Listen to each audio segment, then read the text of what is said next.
there, citizens of Center Ring. If you didn't know, in just a few weeks, on October 14th, we are going to begin our broadcast of A Matter of Time, the very first D&D campaign produced by Center Ring Productions for an audience, for you. My friends and I have had such a fun time with this campaign so far, and we are so excited to share it with everyone. I have been using Center Ring as the setting for my D&D campaigns since I started playing, and I have spent a lot of time fleshing out this world and adding details to it and history and notable people and so much more. My players, who have, for the most part, always been a part of it, always adding to it, some of them from the very inception of the world, they are very familiar with all of that. But you, the audience, are not. So there are some things going into watching A Matter of Time that I feel are important to know on a surface level, which will be included in the campaign through early world building, but hopefully this video sparks some additional interest in what's going to be happening. I also recommend that you go to my playlist, The World of Center Ring. There are 2 videos in there right now, and one is about the creation of the world and its gods, and the other is about the calendar. I'll talk just a little bit about each of these topics in this video, but if you want more detailed information, I would recommend checking those 2 videos out. It's also important to note that some of what I am going to provide in this video is only partial information, or flawed, or biased, or just flat out inaccurate. And that is intentional. Why? Because that is how the information has been presented to the world of Center Ring. We know that the victor writes the story, and sometimes that victor is a deity or a concept, not just a nation or a person. The information that you are going to be presented with is how it is presented to the people of Center Ring, and when that information is challenged in the campaign, that is intentionally supposed to be a twist, and your reaction will hopefully echo that of the characters. Learning about the world, its history, and learning that some of what we know is wrong is supposed to be a draw to the campaign. I hope it hooks you. So, without further ado, a very quick flash lesson on what you need to know about the history of Center Ring before starting A Matter of Time.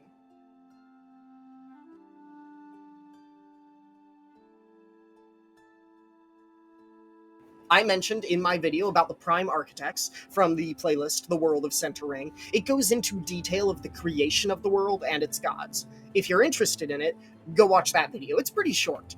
But what you really need to know is that in the beginning there were 2 primogenitors, the Cosmos and the Void, who then gave birth to 6 siblings known as the Prime Architects. They are Time, Destiny, Life, Chaos, Magic, and the Forgotten. These are not gods, these are deifications, personifications of the concepts that move the universe and are behind every single decision or choice that is made. They, in turn, made the gods. Humans in Center Ring worship what we would recognize as the Greek pantheon, whereas dwarves worship the Norse pantheon and orcs worship the Egyptian pantheon. Older races like elves, giants, dragons, they don't have gods that they give worship to, but they do give reverence to the Prime Architects. And then other races, like halflings and gnomes, don't really care too much about any deities, and prefer to worship the world around them, if anything. It was the Prime Architects that created the world of Center Ring, as well as the 2 other planets in the solar system that are distant but bright objects in the night sky, and the 2 moons of the world, the Golden Moon and the Unfaithful Moon.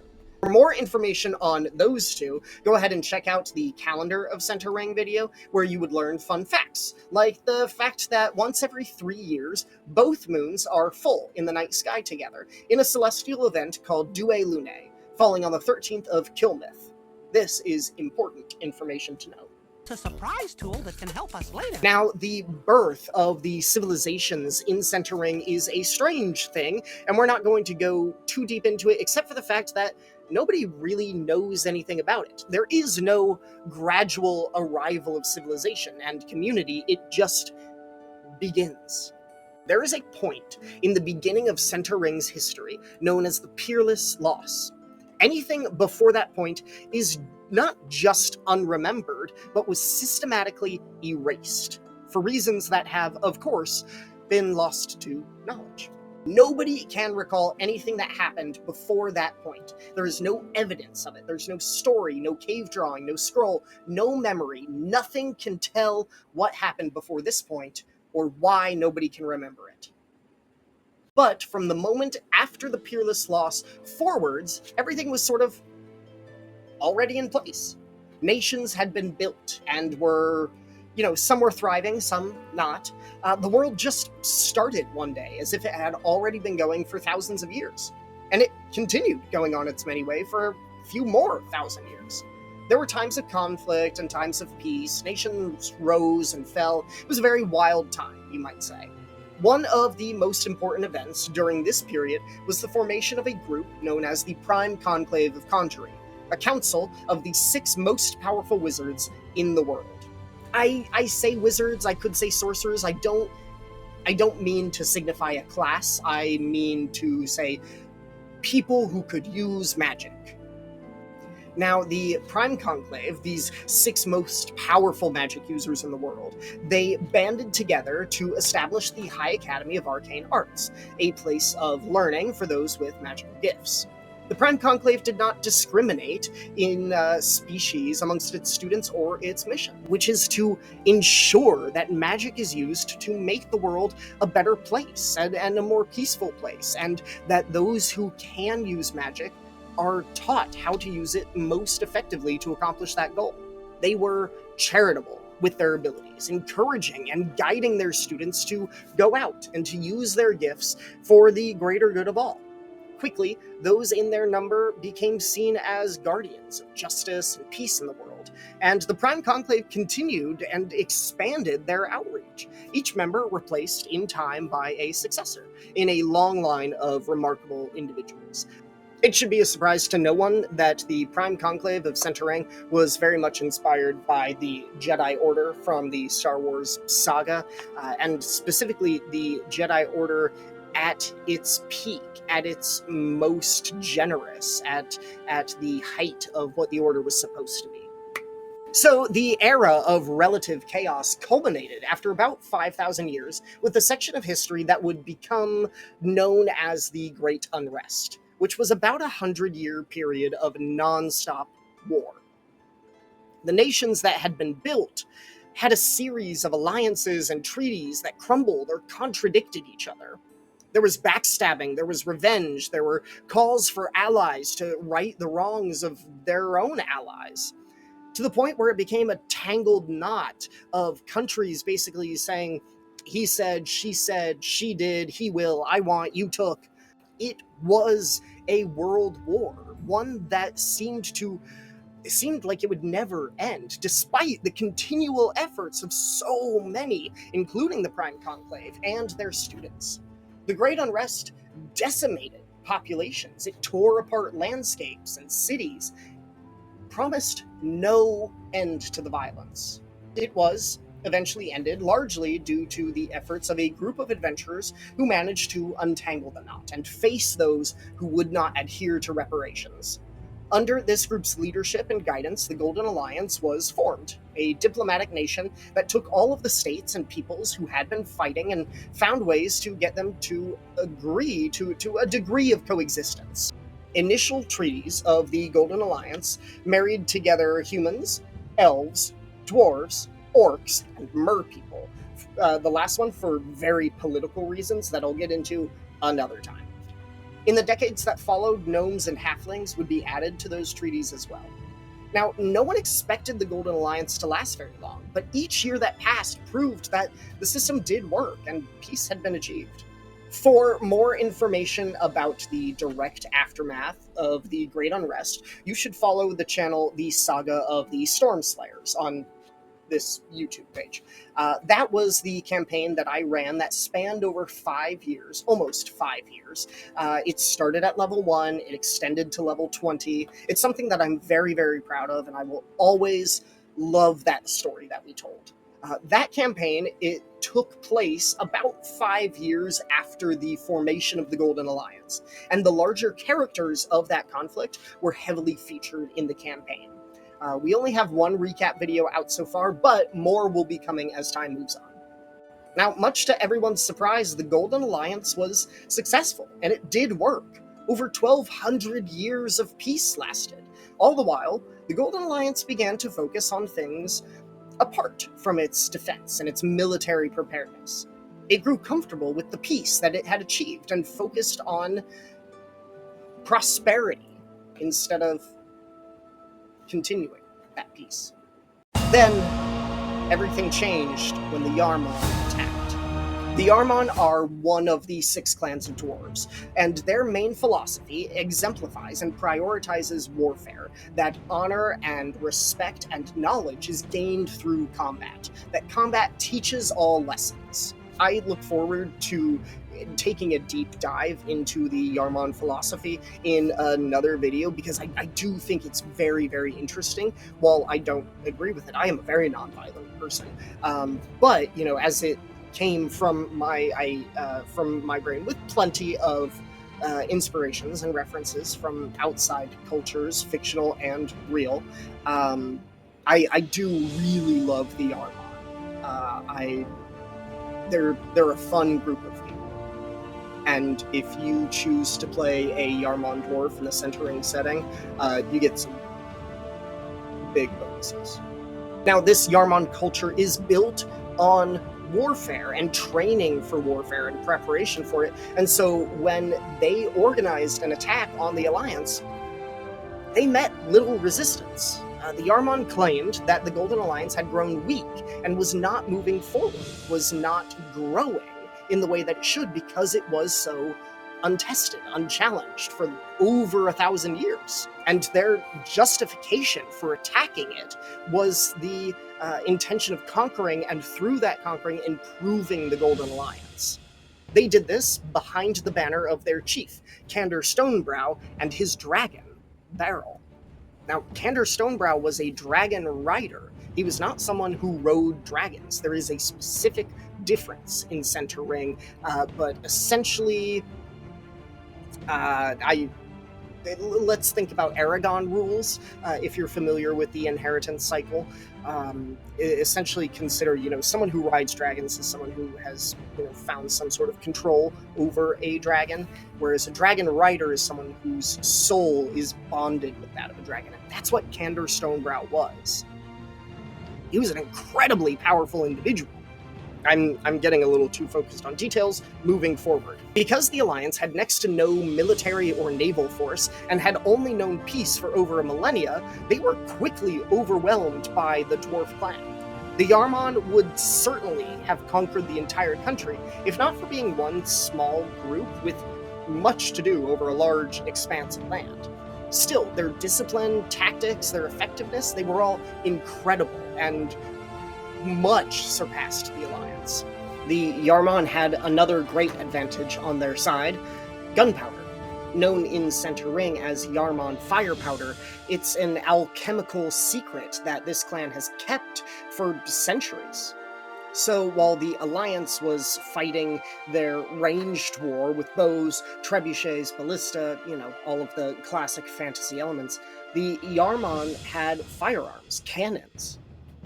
They did still have close combat, swords, shields, but the Yar-Maan excelled in that as well. In the early days of the Yar-Maan War, the Golden Alliance sent a plea to the Prime Conclave, begging for the help of the arcane practicers of their guild. The Prime Conclave not only refused to help, but demanded that none of their students or former students act against them. That no one who had magical abilities give arcane aid to the Golden Alliance. This sudden twist of policy and morals of the Prime Conclave, it shocked, it broke much of the world. And it became clear that the Yar-Maan were going to be successful in their takeover. The Golden Alliance could not recover from the early days of the war and was continuously forced backwards towards the capital of Faroth, which lay under siege for 6 months, until one day a rogue group of sorcerers came to the aid of the Golden Alliance, led by Ramses Ezra, a man who defied the 6 most powerful magic users of the day, who defied his superiors and said, "No, I will not leave these people unprotected. He gathered a number of like-minded arcanists to his cause and came to the defense of the Golden Alliance. With their help, they shared the first victory of the Yar-Maan War, and what began was a campaign of pushing the dwarf clan back and away from their resources, from their reinforcements. Ramses Ezran proved to be a tactical genius along the way, and he learned from the Yar-Maan through fighting them. He became a champion of the Alliance, a symbol of hope and resistance. As the war continued, the Arcanists that followed him and fought with the Alliance were viewed as heroes. Meanwhile, the ones who followed the orders of the Conclave were seen as apathetic traitors, who were complicit with the Yar-Maan's crimes with their own inaction. Each day, more and more sorcerers defied the Conclave to join Ramses's forces, pushing them further ice-going until that war culminated with the Battle of the Chasm, the most notorious battle in all of Center Ring's history. But that was not the end of the fighting. With the end of the Yar-Maan War and those conquerors defeated, Ramses Ezran led his sorcerers and those of the Golden Alliance army who chose to continue the fight against the magic users who had followed the orders of the Prime Conclave and had chosen not to help the citizens of the Golden Alliance. What followed was a war of morals and beliefs, a holy war of righteous superiority, both sides believing that they had been right and furious at the other. While the Yar-Maan War had been fought with battalions and sieges and trenches, what came to be known as the Sorcerers' Civil War was a much more chaotic battlefield of guerrilla warfare, bringing the battles into the homes of the Golden Alliance, most of whose citizens could not tell one side from the other. In choosing to continue the fighting, to drag out yet another war even after the Yar-Maan had been driven back, Ramses Ezran showed his true colors to the people of the Golden Alliance, and they knew him to be just another power-hungry sorcerer, just like all of the rest of them. He wasn't a hero. He wasn't someone who had come to their defense when they needed his help the most. He was just someone who was after his own gains, after his own plots. You either die a hero, or you live long enough to see yourself become the villain. This really taught the people of the Alliance that the people who use magic, who have these powers greater than anything the average person can imagine, they can't be trusted, and they're not going to use those powers for good. Just as the events of the Great Unrest were brought to an end largely by the efforts of an adventuring party, the same thing happened with the Sorcerers' Civil War. How it concluded was mostly due to these four, the Heroes of Aquay, the very first D&D party that I ever DM'd for in Center Ring. After the Sorcerers' Civil War ended, some of them chose to remain in obscurity, hiding who they were, staying out of the limelight, but two of them were influential in the recovery efforts and in deciding what the Golden Alliance was going to become as it put itself back together, one of which was the last known dragon rider of Center Ring, Mako, and his sole companion, Orion. The Sorcerer's Civil War was far more devastating than the Yar-Maan War ever could have been, and it resulted in an irreparable loss of arcane knowledge. Magic users slaughtered each other to the point where there were so few left that a world that had relied on magic for thousands of years suddenly had to operate without it.